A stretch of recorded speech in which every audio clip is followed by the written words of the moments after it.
Assalamualaikum warahmatullahi wabarakatuh. Perkenalkan, nama saya Dito Ardi Saputra. Kali ini saya akan menyanyikan lagu 17 Agustus. 17 Agustus tahun 45, itulah hari kemerdekaan kita. Hari merdeka nusa dan bangsa, hari lahirnya bangsa Indonesia. Merdeka, sekali merdeka tetap merdeka, selama hayat masih dikandung badan. Kita tetap setia, tetap sedia mempertahankan Indonesia. Kita tetap setia, tetap setia membela negara kita. Kali ini saya akan membawakan cerita dari pahlawan kita, yaitu Raden Sultan Hamengkubuwono ke-9. Oke, sebelum saya menceritakan tentang keikutsertaan Sultan Hamengkubuwono ke-9 dalam memperebutkan kemerdekaan Indonesia, saya akan menceritakan sedikit biografi dari beliau. Pada 12 April 1912, lahirlah putra dari Gusti Raden Mas Sujadi dan Raden Ajeng Kustilah bernama Gusti Raden Mas Dorojatun di Ngasem. Lalu, Gusti Raden Mas Sujadi naik tahta menjadi Sultan Hamengkubuwono ke-8. Para pangeran kecil Sultan Hamengkubuwono ke-8 ini dididik dengan cara yang berbeda, yaitu dengan menitipkan anak-anak mereka ke keluarga Belanda sejak usia mereka masih kecil. Demikian juga dengan Gusti Raden Mas Dorojatun yang dititipkan kepada keluarga Mulder, yaitu seorang kepala sekolah NHJJS, Neutrale Hollands Javanese Jongen School, kayak gitulah bacanya. Sejak umur Dorojatun umur 4 tahun. Nama sehari-hari beliau juga jauh dari gelar bangsawan keraton, yaitu Hengki. Harapan sultan atau ayah yang menitipkan anak-anaknya agar didik sebagai orang biasa tanpa keistimewaan. Perdebatan dan pertentangan keraton pastinya ada. Terlebih lagi, para pangeran kecil ini nantinya akan memimpin kewibawaan dari keraton. Ternyata langkah yang diambil oleh Sultan Hamengkubuwono ke-8 ini adalah benar. Karena pangeran kecil mereka ini, termasuk Dorojatun, menjadi pribadi yang sederhana, tangguh, disiplin, dan mandiri.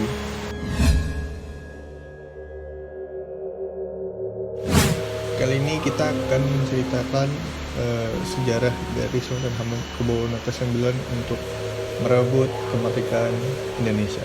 Jadi, Sultan Hamengkubuwono ke-9 ini bertahta pada masa-masa kritis dunia. Lalu di 2 tahun masa kepemimpinan Hamengkubuwono ke-9 ini, Jepang datang lagi ke Indonesia untuk mengalahkan Belanda. Belanda balik lagi. Lalu Bung Karno dan Bung Hatta bersiasat dengan Jepang untuk memerdekakan Indonesia. Tapi Jepang memberikan syarat, yaitu Jepang meminta Indonesia menyediakan tenaga kerja Romusa. Tujuan dari tenaga kerja Romusa ini untuk persiapan Perang Asia Timur, di mana Jepang ini akan berhadapan dengan negara-negara lain. Tenaga kerja Romusa ini kan banyak banget, tapi pada saat itu Sultan Hamengkubuwono ke-9 ini punya caranya sendiri. Beliau dapat menempatkan dirinya tuh sebagai pemimpin yang tepat gitu loh. Gimana untuk menekan arus pengiriman tenaga kerja Romusa keluar daerah, Hamengkubuwono ke-9 ini memutuskan untuk membuat selokan Mataram. Tujuan dari pembuatan selokan Mataram ini agar masyarakat beliau ini tidak dijadikan tenaga Romusa oleh Jepang, di mana akhirnya terbukti bahwa pembangunan selokan Mataram tersebut dapat menyelamatkan banyak nyawa orang Yogyakarta. Jadi pada saat itu tidak ada yang dijadikan tenaga kerja Romusa oleh Jepang, karena semua rakyatnya ini kan disuruh sama Hamengkubuwono ke-9 untuk ngebangun selokan Mataram. Jadi kata Sultan Hamengkubuwono tidak bisa. Jadi kata Jepang, oke, hebat lagi, dan akhirnya Jepang menyerah kepada sekutu karena bom atom menimpa Hiroshima Nagasaki, dan terjadilah kekosongan kekuasaan di Indonesia kan Belanda udah balik kampung, terus Jepang balik kampung, dibom, dan inilah akhirnya yang dimanfaatkan untuk memproklamasikan kemerdekaan Indonesia pada tanggal 17 Agustus 1945. Sultan Hamengkubuwono IX langsung mengambil sikap. Beliau mengirim telegram ucapan selamat kepada para proklamator. Dan 2 minggu setelahnya, pada tanggal 5 September 1945, beliau bersama Pakualam ke-8 mengeluarkan maklumat yang menyatakan bahwa wilayah Yogyakarta adalah wilayah Republik Indonesia. Dan dengan demikian, Yogyakarta dengan resmi memasuki era modernnya, di mana dia bukan lagi menjadi sebuah entitas negara sendiri, tetapi menjadi bagian dari negara Republik. Langkah beliau yang didukung oleh rakyatnya ini di kemudian hari dibuktikan oleh beliau dengan pengabdian beliau yang totalitas. Jadi Yogyakarta yang pada dasarnya adalah kerajaan sendiri, akhirnya Yogyakarta masuk atau bergabung ke negara Republik Indonesia. Tapi walau proklamasi sudah dikumandangkan, bukannya malah jadi aman, tapi malah menjadi sebuah ancaman untuk kita semua. Di mana Belanda datang lagi untuk ingin menguasai secara diplomatis maupun militer, dan pada saat itu Yogyakarta menjadi tujuan pemindahan ibu kota Republik Indonesia. Karena pada saat itu Belanda menyerang pusat pemerintahan di Jakarta, akhirnya Soekarno, Hatta, dan para pemimpin lainnya disuruh oleh Sultan Hamengkubuwono ke-9 untuk mengungsi di Yogyakarta. Dan pada saat itu 4 Januari 1946, para pemimpin sampai di stasiun Tugu Yogyakarta. Dan karena memang ada tujuan pemindahan ibu kota, Sri Sultan Hamengkubuwono ke-9 mengatakan kepada Soekarno bahwa Yogyakarta siap menjadi ibu kota. Peran Sri Sultan Hamengkubuwono ke-9 terhadap Republik ditujukan juga dalam bentuk finansial. Karena pada pemerintahan Republik di Yogyakarta, semua anggaran diambil dari kas keraton. Sultan Hamengkubuwono IX pun tidak pernah menghitung-hitung berapa yang sudah dikeluarkan untuk Republik Indonesia. Dan Sultan Hamengkubuwono ke-9 pun mengamanatkan kepada para anak buahnya untuk tidak menghitung-hitung dan meminta jumlah yang sudah dikeluarkan untuk Republik Indonesia. Dengan demikian, Belanda pun tetap tidak ingin melepaskan Indonesia dari mereka. Berbagai cara dilakukan oleh Belanda dalam bentuk diplomatis maupun militer untuk kembalinya Indonesia di genggaman Belanda. Karena perundingan-perundingan tidak ditaati, Yogyakarta pun diserang oleh Belanda dan diduduki oleh Belanda. Dan para pemimpin tadi yang mengungsi ke Yogyakarta dibawa oleh Belanda ke Bangka untuk diasingkan. Dan Sultan tetap berada di Yogyakarta untuk mengayomi masyarakat-masyarakatnya, serta menjaga kedaulatan negara Republik Indonesia. Beliau yang jaga-jaga. Dan Sultan Hamengkubuwono ke-9 pun sampai dirayu-rayu oleh saudara untuk menerima tawaran dari Belanda. Belanda menawarkan kepada Sultan Hamengkubuwono untuk menjadi raja-raja di setiap pulau Jawa dan Madura. Tetapi Sultan Hamengkubuwono IX pun menolak tawaran tersebut.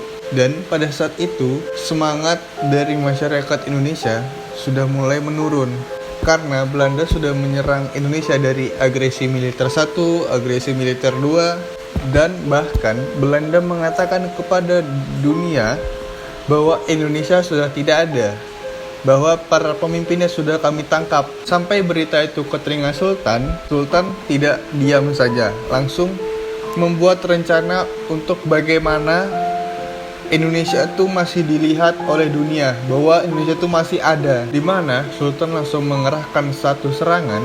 Komando serangan ini langsung dari Sultan Hamengkubuwono ke-9. Serangan tersebut dikenal sebagai serangan umum 1 Maret. di mana Sultan pada saat itu ingin menunjukkan Yogyakarta harus ada serangan yang mengejutkan, di mana serangan yang berlangsung selama 6 jam tersebut. Serangan tersebut membuat anggota Komisi 3 negara yang sedang menginap di Hotel Garuda menyaksikan serangan yang terstruktur, membuat mereka tercengang. Mereka melihat bahwa negara ini masih ada. Sampai-sampai anggota Komisi 3 negara ini berpikir bahwa Belanda ini bohong nih, nyebarin hoax. Dari serangan umum 1 Maret tersebut, rakyat Indonesia berhasil kembali merebut Yogyakarta. Dari serangan itulah membuat negara percaya bahwa Indonesia masih ada, dan akhirnya semangat dari masyarakat kembali hidup.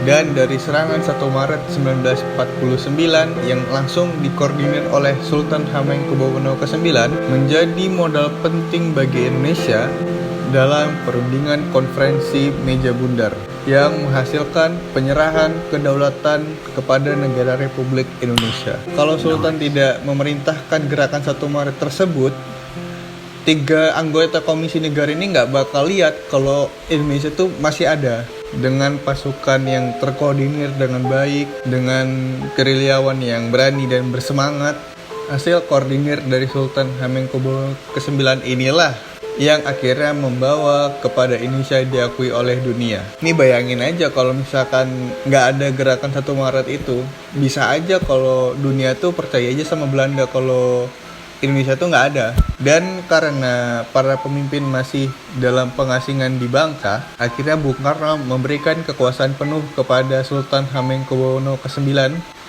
untuk menerima kembali kekuasaan seutuhnya negara Republik Indonesia.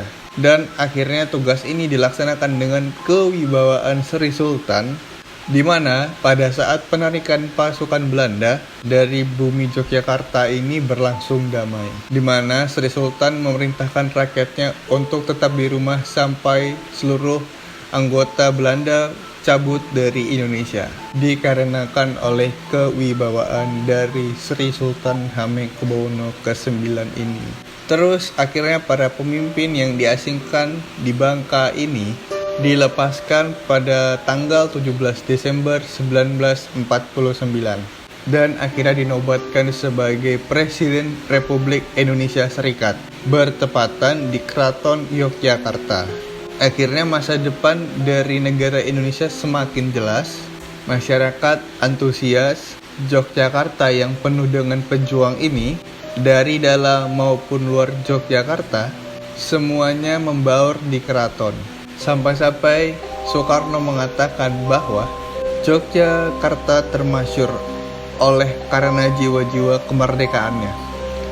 Hidupkanlah terus jiwa-jiwa kemerdekaan itu. Sekian cerita dari saya. Mohon maaf bila ada kekurangan, mungkin ada kesalahan kata maupun yang disengaja dan tidak disengaja. Kurang lebihnya saya mohon maaf. Wassalamualaikum warahmatullahi wabarakatuh.